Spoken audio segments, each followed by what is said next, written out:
Hey, what's up, y'all? Y'all know my slogan. I don't know it all, but I know what I've been through. Now, if you aren't already, man, make sure y'all head down to Instagram and follow our official Instagram page at hookahAnonymous_. Now, we're a little more insensitive on there. We could talk a little bit more freely than we can on YouTube. So make sure you go check us out, man. Now, before we get into this video here, Jam Master Jay and the suspect, Karl Jordan Jr. and Ronald Washington, I believe. Yeah, Ronald Washington. Make sure you like, comment, share, and subscribe, man. Hit that bell so you're notified every time we drop new content. I swear.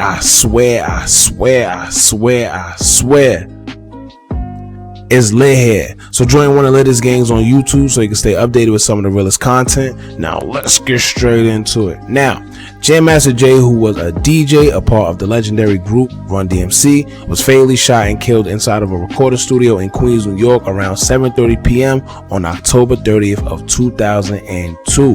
Now, court documents state that it was over a drug deal gone bad, stating that Jam Master Jay was involved in trafficking cocaine across state lines and had 10 kilos of cocaine that one of the suspects by the name of Ronald Washington was supposed to sell in Maryland. Now, it's when Jam Master Jay told Ronald that he was being cut from the deal at the last minute, and Ronald and another suspect by the name of Karl Jordan Jr. conspired to kill Jay as a retaliation for cutting him from the deal.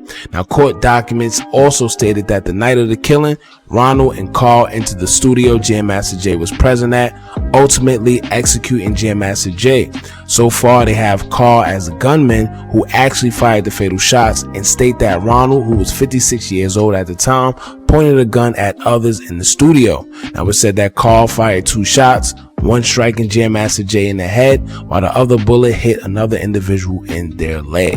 Now, at first, they had no leads or suspects in regards to the murder. However, as of August 16th, 2020, Brooklyn federal prosecutors announced that 2 Queens men had been indicted for the murder of Jam Master Jay in 2002.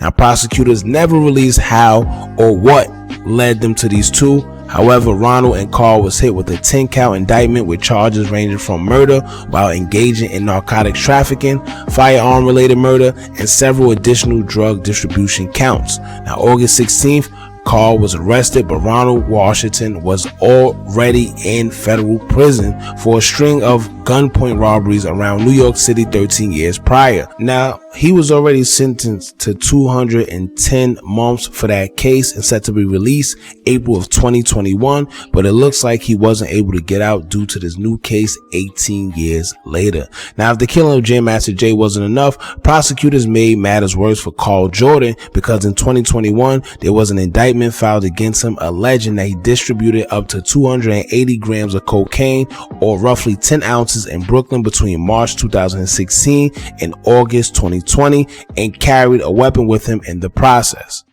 And I didn't even know, but it's considered an extra charge. You see what I'm saying? Like when you have a weapon on you. So it's one thing to distribute, but it's another if you do it with a weapon, which is kind of crazy because I figured that it's all the same thing, but I guess not. Now, he has since been charged with conspiracy to distribute and sell a controlled substance and firearms. So the one thing I always tell people is this: when you think the feds aren't watching, or you think you got everything down packed and you're good, they let you think you're getting over, but then when it's time to strike, that's when they come. And they usually come when you least expect it, or whenever you are at your lowest point. Trust me. Now, here we are on Tuesday. It's being reported that Karl Jordan Jr. is in fact requesting bail, and the bond he's requesting to be let out is as much as $1 million. Now, let's stop right there. I know that he may not want to be in jail because nobody wants to be in that place regardless. However, a $1 million bond request, and if you are actually going to fall through with it, I think that would not be in your best interest given the circumstances of that case.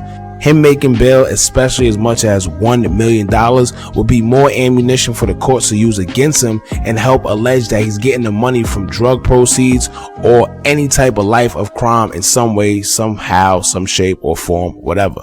And whoever actually puts up the money, unless they have proper proof to show where that money is actually coming from, they'll be dragging themselves into trouble right along with Karl Jordan. Now, they're going to wonder, well, first and foremost, how did you obtain that money and how are you able to afford such money to just put it up for somebody's bond? All right. Then they'll start to investigate that individual. You know, that's usually just how it goes. Now, if it's a house that they're putting up or something, then that'll be understandable. However, the courts will still want to see some type of proof of how you're able to afford that house, and it just gets messy. I mean, if it's not legal proceeds, it gets messy. But if it is, and you can show how you got that money and obtain it legally, then it's a different story. Now, get this, to make matters even more worse, so he wouldn't be granted bail or bond, they reported that Karl also took pictures and shot a music video in front of Jam Master Jay's mural in Queens to a song called Silver Spoon. Now, prosecutors included the lyrics to that song that read, quote, "I wasn't born with no silver spoon. I had to grind and get it out the pot, get it off the block and get it off the rock." Alright, now they also included that in another verse he said, quote, "Hustle hard like the mob, a dealer serving hands like cards." Alright, now prosecutors state that those lyrics proves that he's a threat to the community and himself and should not be out on bail. They also added that Karl openly boasted about selling drugs and still managed to possess guns after allegedly killing Jam Master Jay. Now, Karl's lawyer actually argues that there are credible witnesses who will testify that he was in fact at his house at the same exact time the murder was said to take place, proving that he was not in fact on the scene of the murder. Now, his attorney also stated that Karl being behind bars also puts him in high risk of contracting COVID due to his health issues. Alright, so as of now, let's see where this goes. And also, y'all, let this be a lesson to anybody watching, not just in regards to Karl Jordan, but to everyone and what's going on these days. And listen, stay off the radar if you know you're doing dirt. You never know when these people are watching. And not to mention, for y'all that think these lyrics and videos can't be used against you in the court of law, well, clearly it can.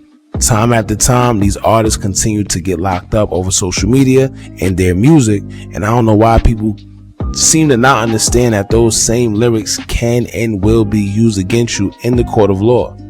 Alright, them same weapons that you call props and think you're getting away with and you can just have them in the video, they can and will be used against you in the court of law.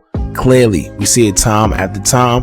However, people continue to do it because I guess they don't think there's any repercussions behind those actions. However, there actually are. Alright, so y'all let me know how y'all feel about this in the comments below. How y'all feel about this situation with Karl Jordan putting, you know, a little too much information out there and it being used against him. And do y'all think he actually did it or not, man? Y'all let me know how y'all feel in the comments below. Don't forget to like, comment, share, and subscribe. Hit that bell so you're notified every time we drop new content. And remember, as long as you keep on watching, I'm gonna keep on dropping, and I'm out.